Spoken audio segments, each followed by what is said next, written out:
Olá, bem-vindo ao Momento Arbitragem. No programa de hoje, nós vamos entrevistar o Dr. Marcelo Girardi, que é coordenador do Núcleo Permanente de Mediação e Conciliação do Tribunal de Justiça do Distrito Federal e Territórios.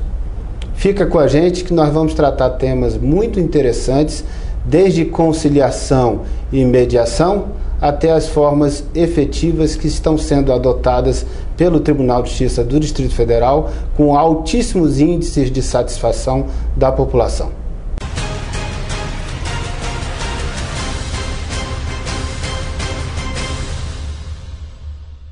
Começa agora o Momento Arbitragem. Sou Asdrubal Júnior. Aqui comigo eu tenho o Dr. Marcelo Girardi, que vai nos conceder uma entrevista para falar sobre o importante trabalho, diga-se de passagem, do Núcleo Permanente de Mediação e Conciliação do Tribunal de Justiça do Distrito Federal e Territórios, atendendo resolução do Conselho Nacional de Justiça. Doutor Marcelo, muito prazer, muito obrigado por atender o nosso convite. Eu agradeço. Gostaria que você começasse explicando para a nossa audiência o que é o núcleo e qual é efetivamente o seu papel institucional. Muito bem. É um prazer estar aqui com você, no seu programa, importantíssimo programa.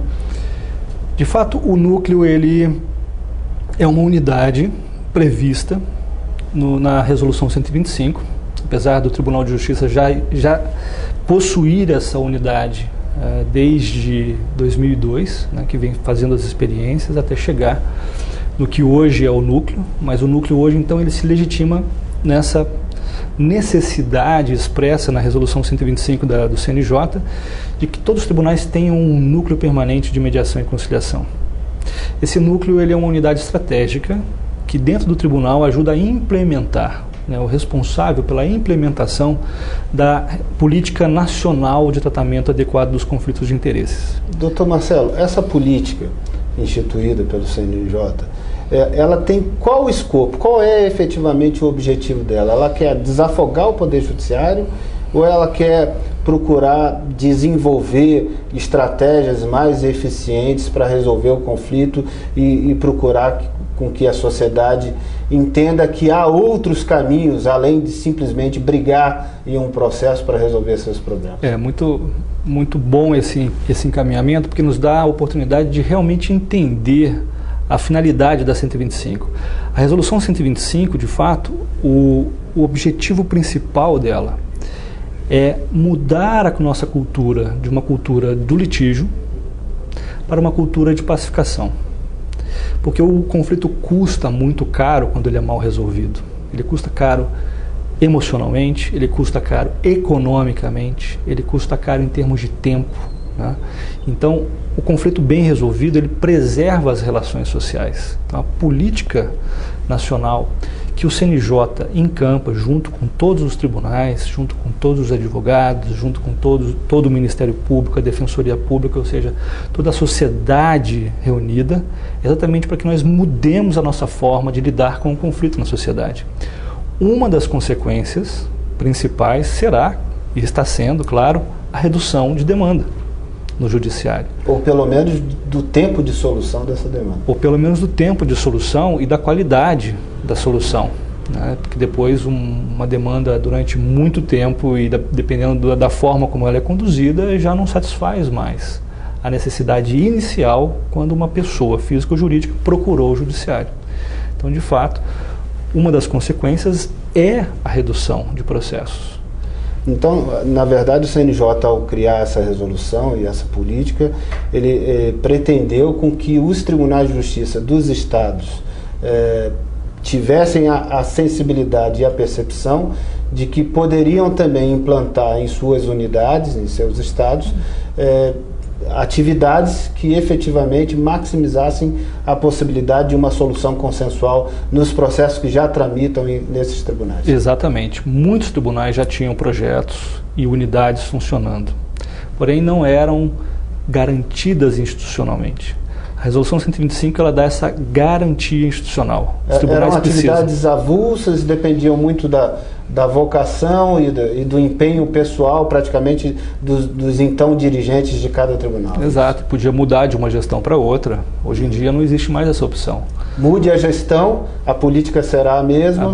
E aí a diretriz é que deva seguir exercitando atividades que procurem promover esse espaço de consenso. A Resolução 125 ela é da sociedade.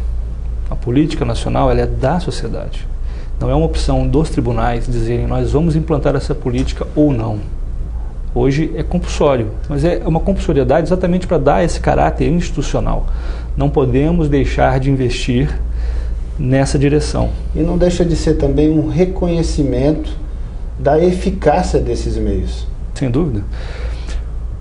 O trabalho, quando se faz a comparação, é o tempo que você leva, a satisfação que você tem ao final, quanto que custa. Quer dizer, claro, tem outros critérios que nós podemos adiantar aqui, utilizar aqui, mas efetivamente, existe só uma maneira de resolver conflitos? Quando eu entro com uma ação no Tribunal de Justiça, eu estou escolhendo a melhor opção? Eu fiz uma comparação e eu só posso fazer a comparação quando existem outras formas disponíveis. Então, o tribunal, dentro dos tribunais e hoje cada vez mais fora dos tribunais, existem essas opções. Então, quando eu tenho a opção, eu posso escolher. Quando eu não tenho a opção, basicamente eu devo utilizar aquela única estrada. E os efeitos eu não posso comparar. Hoje eu já posso comparar de uma maneira muito concreta, né?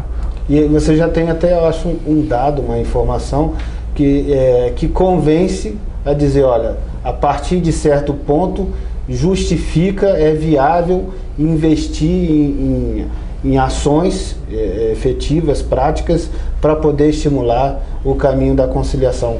Qual que é um dado, um número que daria esse ponto de equilíbrio para dizer, a partir daqui vale realmente a pena investir nessa área? O Brasil não é muito, vamos dizer, uma referência internacional em números, né? Nós não calculamos muitas coisas e não medimos muitas coisas aqui. As métricas não são o nosso forte. Não são o nosso forte, porém são importantes para que a gente tome decisões, né? Então, cada vez mais nós estamos tendo consciência disso. Porém, a gente pode utilizar como referência um estudo que foi feito recentemente na Europa sobre esses pontos de equilíbrio, né? Quando que se vale mais investir numa abordagem ou na outra?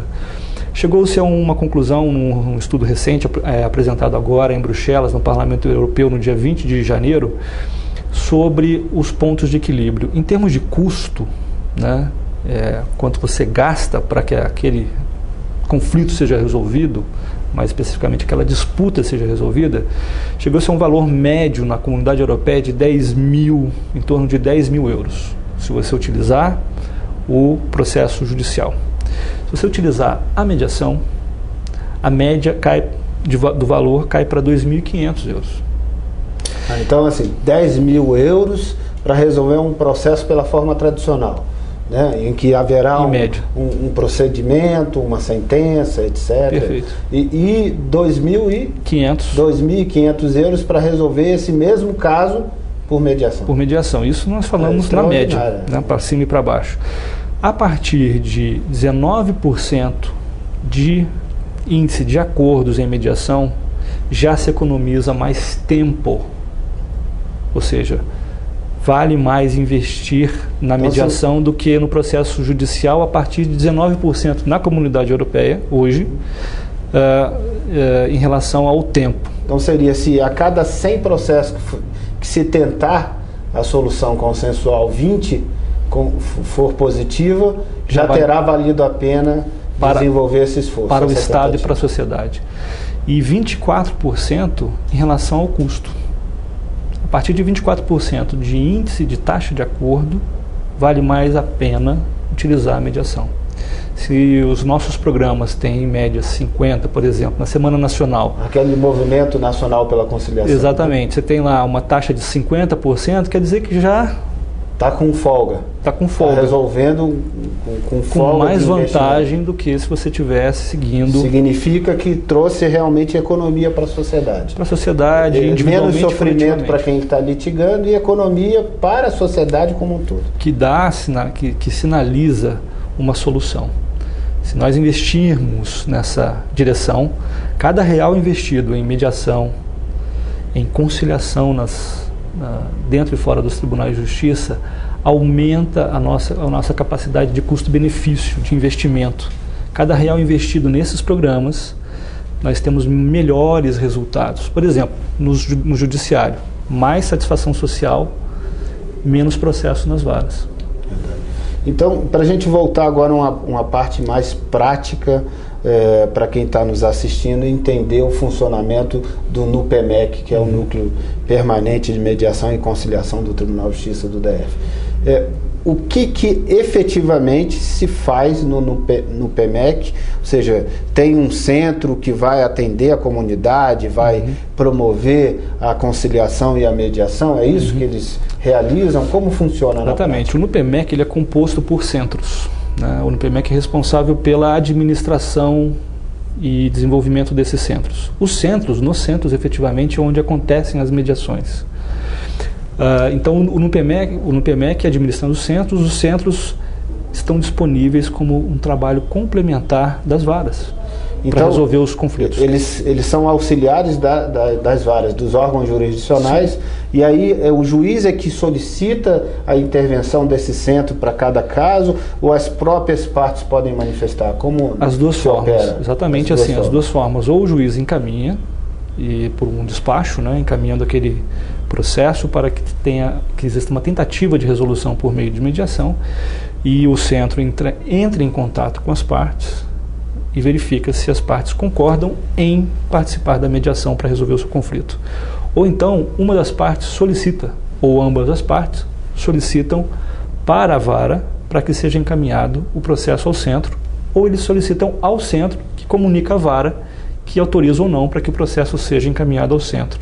Então ele pode ser acionado por vontade das partes, junto com seus advogados, ou por orientação do juiz. Ou uma orientação do juiz, que está cumprindo a sua máxima, vamos dizer assim, de função de tentar a todo momento do processo. Então, para a gente dar um exemplo assim, concreto, vamos pegar um grande demandante, como um banco ou uma companhia telefônica, por exemplo. Esse demandante, que provavelmente tem um sem número de processos tramitando naquela comarca, e que em cada processo ele poderia ter audiências de conciliação, etc, etc. Ele visualiza que para ele seria negócio tentar um trabalho mais, vamos dizer assim, focado em resolver toda aquela massa de demandas por uma solução consensual. Aí ele procura o centro de vocês e dá diretrizes de como isso pode ser feito? Como funciona? Ele procura o centro, exatamente esse caminho, esse percurso que acontece, Asdrubal. Ele procura o centro dizendo que ele gostaria de encaminhar processos para serem resolvidos no centro. O centro orienta o banco ou a empresa parceira que queira fazer, uma cooperativa de crédito, por exemplo, uma seguradora, ele orienta o que a empresa deve fazer, o que a instituição deve fazer para se adequar ao modelo do centro. Por exemplo, treinar os seus prepostos, seus representantes. Por exemplo, separar processos onde ele tenha realmente propostas efetivas para tentar resolver. Ao separar os processos, ajudar, né, a sua equipe, treinar a sua equipe para que elas participem das mediações. E quando fala treinar, já inclui aí um espaço de negociação, de autonomia para essas pessoas poderem então conciliar, chegar em um número que possa resolver o problema? Vamos imaginar que se a gente partir da definição mais simples de mediação, né, uma das mais utilizadas, é que a mediação ela é uma negociação assistida por um terceiro. É uma negociação que é potencializada por uma terceira parte, que ajuda duas ou mais partes a negociarem melhor, né? A negociação, efetivamente, ela começa não quando você encontra o outro lado. Ela começa quando você começa a se preparar para encontrar o outro lado. Então, o sucesso de uma negociação também está na preparação. Se eu entendo melhor o que é aquela disputa, o que originou aquela disputa, quais são as possíveis propostas que podem resolver aquelas disputas, eu já vou mais preparado para uma negociação. Então nós orientamos as instituições, os bancos, para que eles preparem as suas equipes, ajudem as suas equipes a se preparar para as mediações. Se predisponha, né? Se predisponha. A resolver uma solução. Perfeito, perfeito. E a gente percebe que os resultados são muito vantajosos para todos os lados. Você tem um número que possa apresentar para a gente da taxa de efetividade, de acordos, de soluções? Se nós falarmos somente na taxa de acordos, nós temos uma média de 75% de acordos. 75%? Nas pautas que nós organizamos com diversas organizações. É claro que aí é importante a gente fazer um parênteses. Esse 75%, porque vocês antes já fizeram uma triagem daquilo que tem uma potencialidade de ser resolvido. O banco faz essa triagem quando é o banco, a empresa, a instituição, nos encaminha uma listagem. Pode-se acessar o site do NUPEMEC e solicitar, se é uma pessoa física, por exemplo, tem um conflito com o banco, seja o banco réu ou seja o banco autor, né, ou a instituição, e ele se manifesta querendo, né, participar de uma mediação. Então, essa triagem é feita, ou o banco nos encaminha uma lista, ou a parte se manifesta querendo e o banco é consultado para saber se ele tem interesse, e aí ele responde. Por exemplo, agora nós temos uma pauta com um banco que é parceiro nosso há muito tempo, em termos de trabalho com a mediação. 28 pessoas no final do ano encaminharam e-mails dizendo que tinham processos, aliás, 45. Desses 45, 28, o banco respondeu dizendo, desses 28 nós gostaríamos de sentar e tentar chegar a um acordo. Então, são vários os caminhos, né? Mas na medida em que você tem uma situação onde você pode decidir, né, um direito patrimonial disponível, a decisão só cabe às partes, elas podem sentar e chegar a uma transação. E daí me diga uma coisa que eu tenho certeza que quem está nos assistindo agora pode estar tendo esse tipo de dúvida e de preocupação. Ao tentar esse caminho do centro, que também não há certeza que se chegará a uma solução final positiva, embora seja altíssimo índice de solução positiva, sim, 75%, como você acabou de dizer. Média. Média, né? Então, ao se tentar esse caminho, ele está retardando o processo, a sua solução?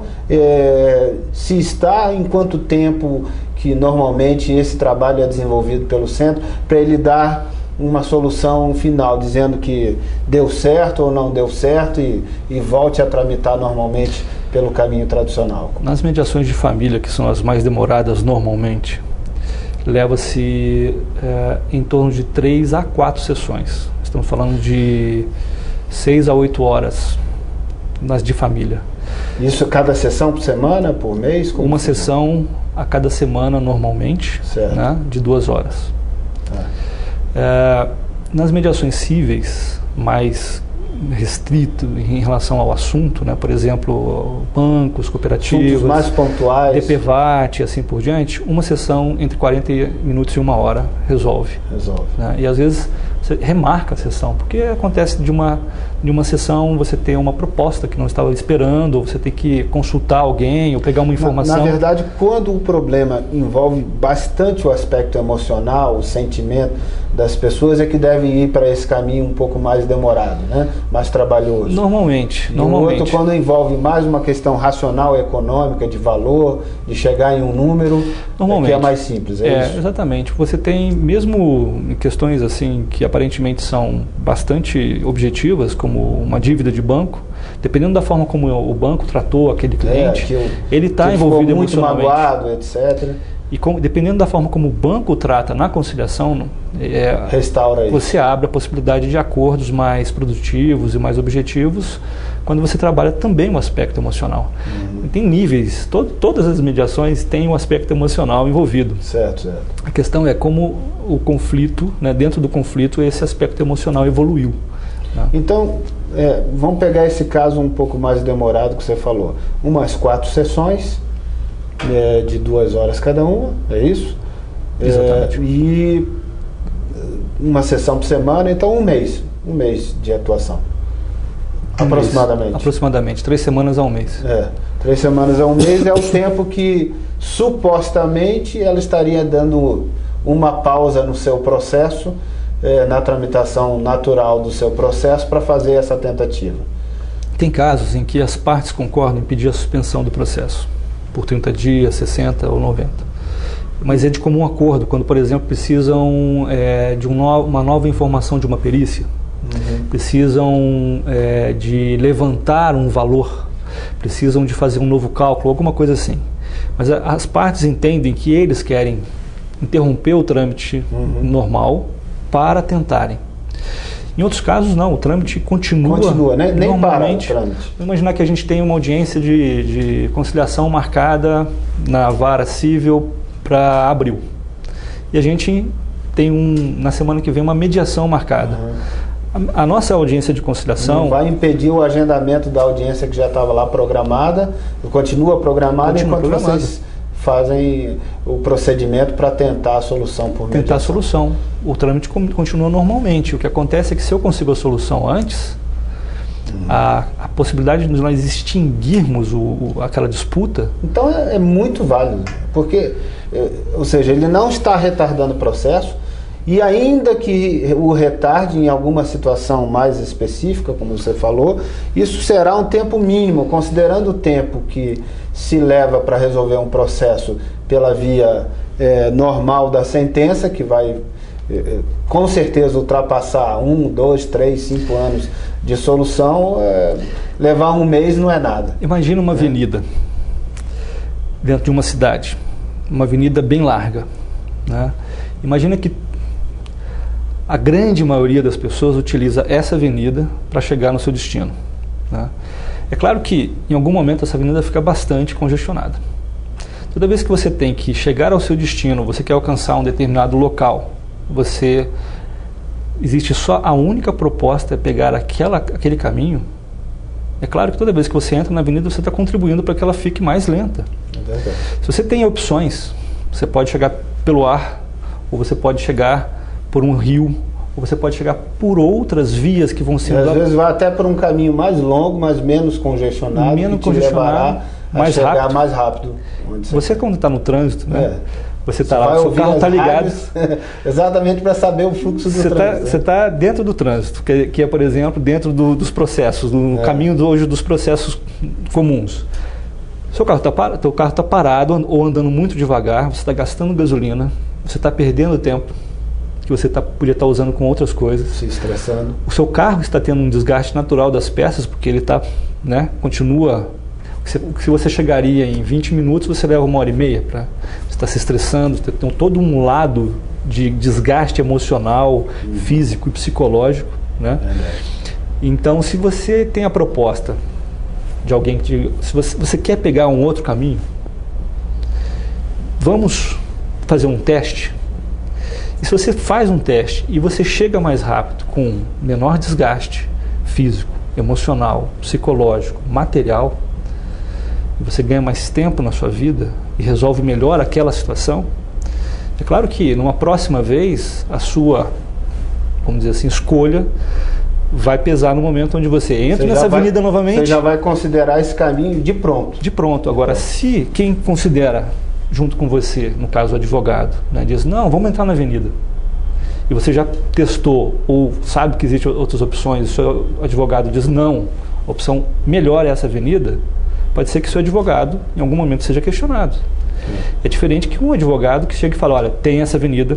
É por isso que os advogados também têm que se qualificar e se preparar para entender que modernamente não há mais que se falar em solução de conflito sem considerar outras formas de resolução, ou seja, apenas considerando a via tradicional do processo, do litígio, considerando também mediação, considerando arbitragem e outros caminhos que estão à sua disposição, que muitas vezes ele não recomenda, até por não ter suficiente segurança sobre aquele assunto. E para ele adquirir essa segurança, ele precisa estudar, então isso é essencial. Ponto pacífico. Daqui para frente, quem não conhecer as outras vias e saber quais são as suas vantagens e desvantagens, de acordo com cada caso, tem a possibilidade de ser um profissional menos completo.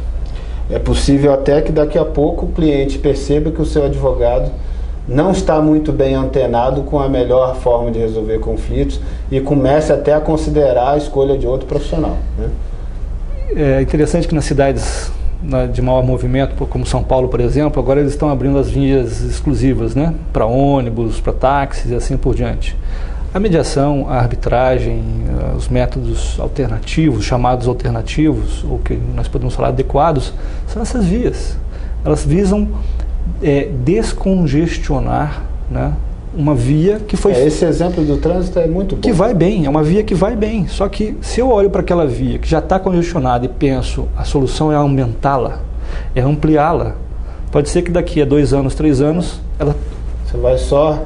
continue congestionada. Você está só protelando a solução. Exatamente. Então nós estamos falando de outras maneiras. E aí a gente vai e colhe a opinião das pessoas que usaram esse outro caminho.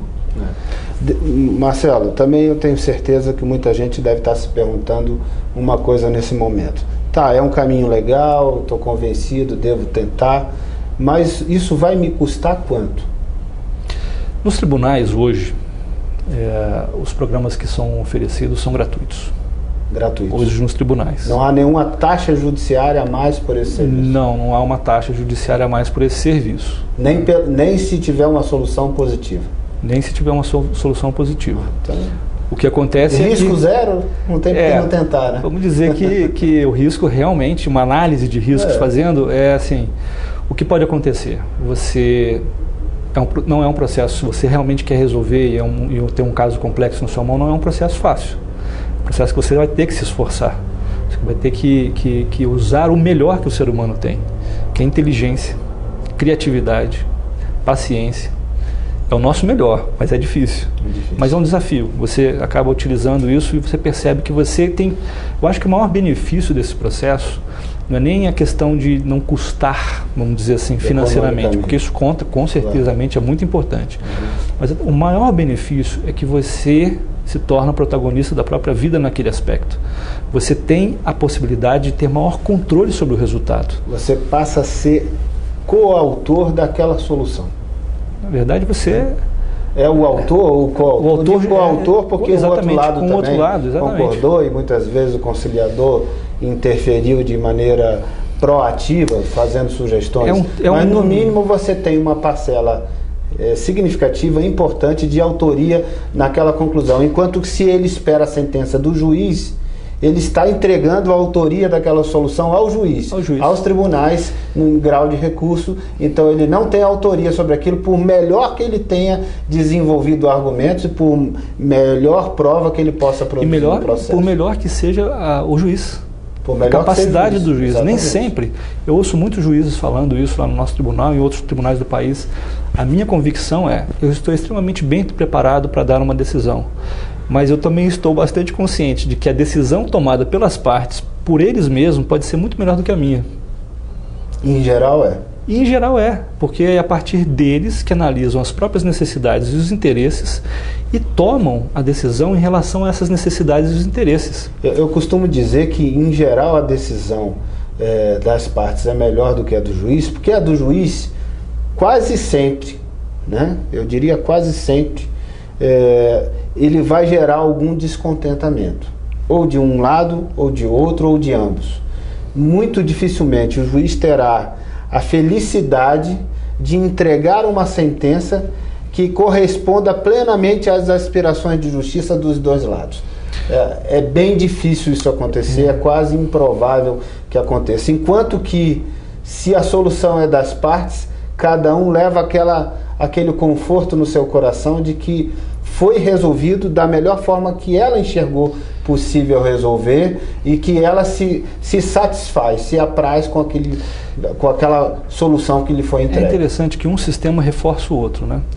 À medida em que o sistema autocompositivo é reforçado na sociedade, ele permite que o sistema heterocompositivo seja mais eficiente e eficaz. Porque tem mais tempo de dedicar atenção aos outros casos. Tem como utilizar os seus recursos de uma maneira mais otimizada. E na medida em que eu tenho pessoas mais satisfeitas antes de utilizar, ou mesmo utilizando, interrompem e utilizam o sistema autocompositivo, eu vou reforçando o melhor de cada sistema, principalmente o heterocompositivo. Agora, para a gente finalizar esse ponto da nossa conversa, eu queria que você explicasse aqui para a nossa audiência como ele fala, então tá, eu tenho um processo tramitando na justiça em uma vara civil ou uma vara de família, como faz objetivamente para eu tentar desenvolver uma solução pelo centro? Como ele faz? Qual é o procedimento que ele tem que fazer? Ele entra no site do tribunal, ele peticiona no processo, como ele tem que fazer? Pode peticionar no processo. Peticionar no processo é uma hipótese? É uma hipótese. Ele pode, e uma outra hipótese que é mais, vamos dizer, corriqueira, utiliza a ajuda do centro, utiliza o que o centro tem de capacidade de entrar em contato, por exemplo, com a vara e dizer que foi manifestado. Ele manda um e-mail para o conciliar,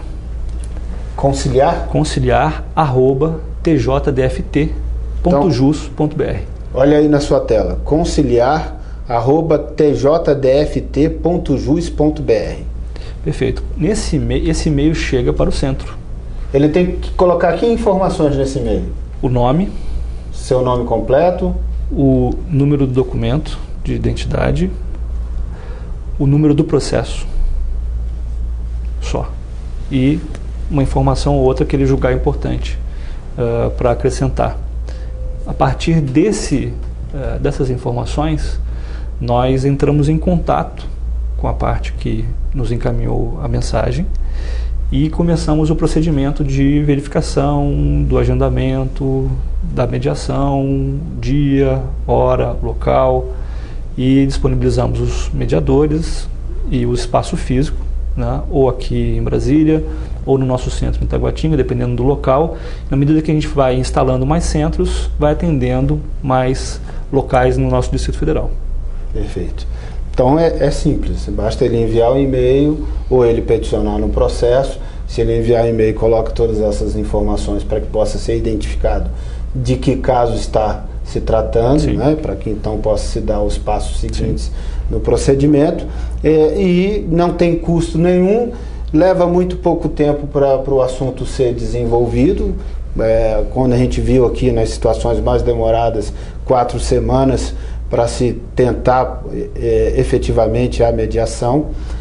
Então é bastante válido. Eu tenho para mim que os processos que eu tiver lá tramitando nas varas que possam ter a interseção com o centro, eu não terei dúvida de recomendar aos meus clientes que procurem esse caminho, ou seja, de recomendar que a gente faça essa tentativa. Quando não foi possível, antes mesmo de ingressar com esse processo, resolver por uma outra solução. Que até isso eu queria também consultar a sua opinião sobre isso.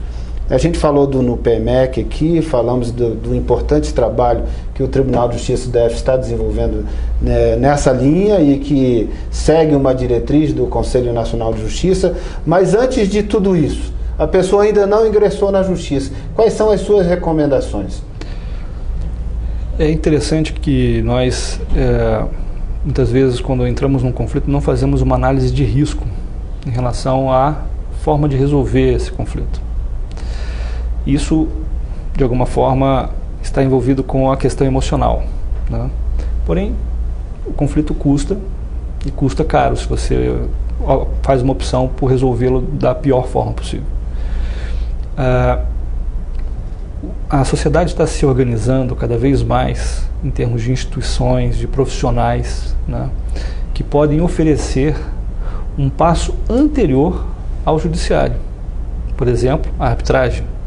Por exemplo, as mediações, né, que são feitas em várias áreas, né? Privadas na área de família, privadas na área empresarial, na área comercial, né? Em alguns casos, como o caso do Justiça, o programa Justiça Comunitária do Tribunal de Justiça, né, onde a própria população tem, né, agentes comunitários de justiça e cidadania, que eles mesmos são os mediadores, né, naquele contexto onde acontece a própria disputa, o próprio conflito. Então, existem muitos mecanismos, e hoje, cada vez mais, na administração pública, né, e na iniciativa privada, nós vamos encontrar muitas possibilidades, escritórios, instituições, associações, que se organizam e se preparam para exatamente fazer a mediação privada, prévia. Você concorda com a afirmação de que o processo tradicional na justiça pública deve ser a última alternativa? Eu vejo assim, Asdrubal, quando temos um conflito, nós temos várias possibilidades de solução. Imagina que nós temos um problema de saúde, nós temos vários remédios, né, à nossa disposição. O remédio em si não é ruim. Ele pode não ser o adequado. Ou pode ser mais caro. O tratamento, exatamente. Ele pode gerar mais efeitos colaterais. E ele pode ser um excelente remédio para dor de cabeça quando você tem uma dor de estômago. Ele pode ser o melhor remédio do mercado para dor de cabeça, mas o seu problema é dor de estômago. Se você tomar esse remédio, pode ser que você não resolva. Pode ser não, você não vai resolver o seu problema, né, porque você não está não está utilizando a escolha certa. O que acontece é que você, em termos de escolha, muitas vezes, você, dependendo do tipo do conflito, da fase do conflito que você está, você, por exemplo, nessa analogia que estamos fazendo em relação a um tratamento de saúde, dependendo se for, por exemplo, uma situação de emergência, você vai ter que entrar na cirurgia, diretamente. Você não tem o que fazer. Se você tem um infarto, por exemplo, você tem um problema crônico, né, um problema agudo, específico naquele momento, você vai parar na mão de um cirurgião. Você não tem opção. Porém, o conflito já se desenvolveu. Deixa de ser a última alternativa para ser a única. Para ser a única, a primeira e única, que vai te salvar. Porém, se você tem um determinado tipo de conflito, que está com um ciclo, né, de evolução ainda no começo, ou ele está em um nível intermediário, você pode optar por outros tratamentos, menos invasivos, menos custosos, que você participa menos. Por exemplo, uma cirurgia você participa zero, né? Você é anestesiado, uma outra pessoa faz a intervenção no seu corpo. É muito parecido com um conflito no dia a dia, quando você entrega ele na mão do judiciário, muitas vezes você acaba, teu nível de participação é muito pouco, né? Já nos tratamentos menos invasivos, onde você participa mais, a sua vontade e a sua opção ficam mais em evidência, o seu poder de decisão, né? Então, um tratamento menos invasivo, mas que depende mais de você, pode te dar um resultado melhor, menos custoso, né? Menos oneroso, com um resultado melhor para a sua saúde, né? Então, depende. Adorei essa analogia. Do que você está precisando naquele momento. Essa analogia ajuda muito a explicar e comparativamente demonstrar como a gente deve encarar a solução de conflitos. Sim. Tanto utilizando a inspiração do trânsito, quanto utilizando a inspiração do tratamento de saúde. Eu acho que as duas formas são bastante didáticas para mostrar que a gente tem alternativas, que a gente deve considerar as possibilidades que o caso nos proporciona, para que a gente então possa encontrar aquela que seja mais precisa, né? Que vá direto ao ponto, que te permita uma solução mais eficiente, mais rápida, mais econômica e naturalmente mais agradável do seu ponto de vista da experiência que vai viver. Porque ela pode ser traumática ou ela pode ser menos dolorosa. Então, quanto mais simples e menos dolorosa, melhor para a gente, porque aquilo vai marcar a nossa história de alguma forma. Então, uma forma suave é bem melhor. Sem dúvida. Para a gente concluir a nossa entrevista, doutor Marcelo, eu gostaria de puxar um outro assunto agora, deixar o NUPEMEC um pouquinho de lado e a gente puxar um outro assunto. Eu sei que você está numa missão bastante importante para ajudar na especialização, no aperfeiçoamento de profissionais que queiram atuar com mediação e com outras formas de solução de conflitos, e que então você recebeu como missão coordenar uma importante pós-graduação na área de solução de conflitos numa instituição do Distrito Federal, o Unieuro, e eu queria que você falasse um pouquinho sobre esse curso, se ele está aberto, se as vagas estão, as inscrições estão abertas, quantas vagas tem, etc., e o que é mais necessário para quem quiser buscar esse aperfeiçoamento possa procurar essas informações.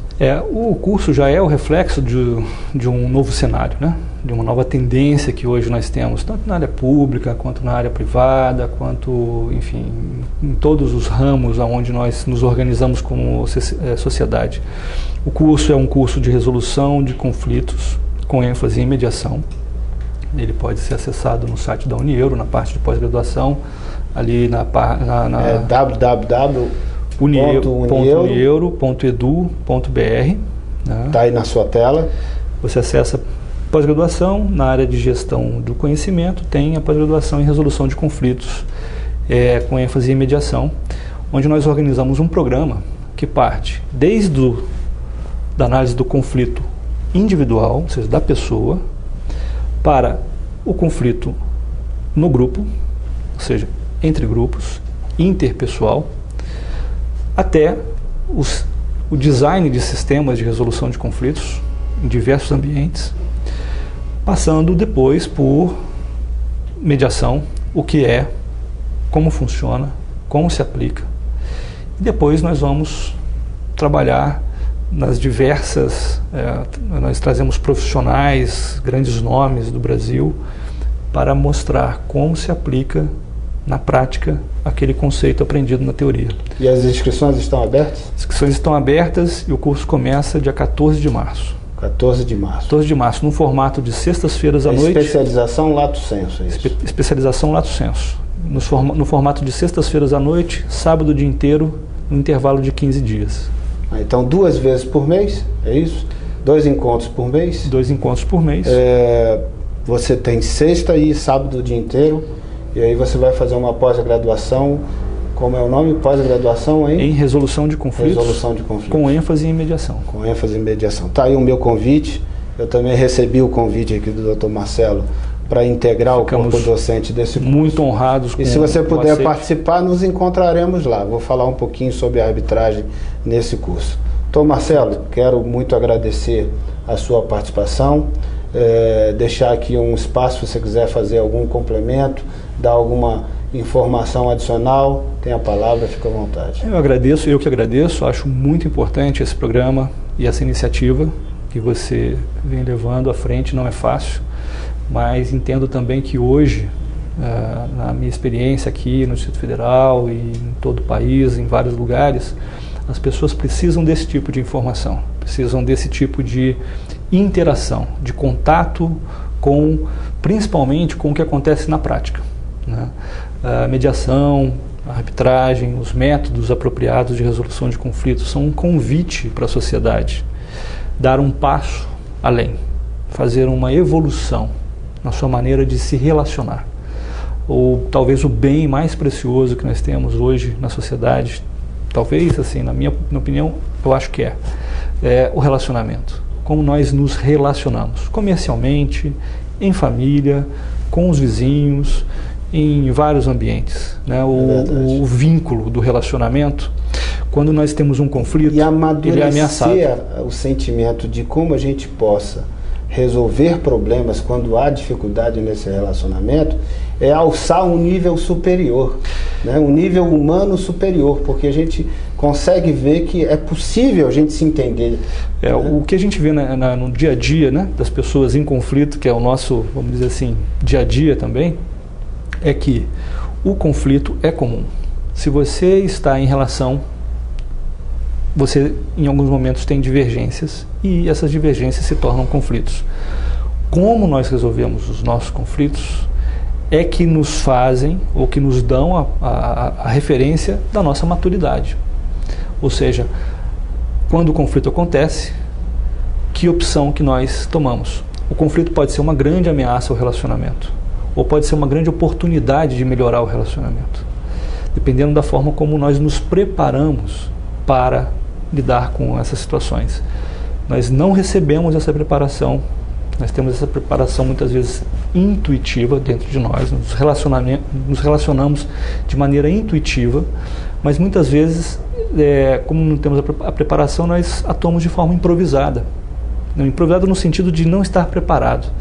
E o que a nossa experiência mostra é que nós, seres humanos, quando estamos preparados ou nos preparamos constantemente para lidar com essas situações, nós temos uma vida, uma qualidade de vida melhor, resultados melhores.